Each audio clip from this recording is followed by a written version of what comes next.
या बातमीचे प्रायोजक आहेत हॉटेल बडे पीर। आता मटन व चिकन बिर्याणी फक्त 60 रुपयात। आमचा पत्ता लक्ष्मी मार्केट विजापूर वेस्ट आणि दुसरी शाखा मुस्लिम बादशाहपेठ सोलापूर।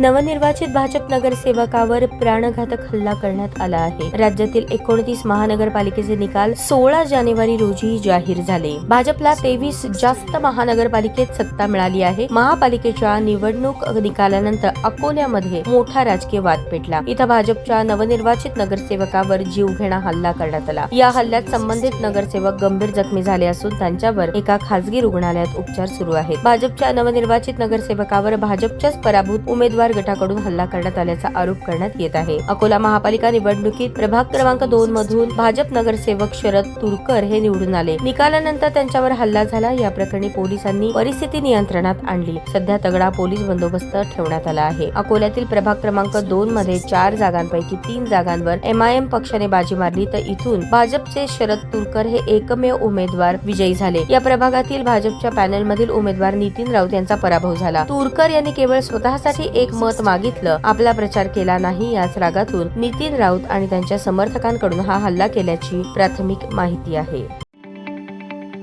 ताज्या बातम्या पाहण्यासाठी प्राईम महाराष्ट्र न्यूज चॅनलला सबस्क्राईब करा।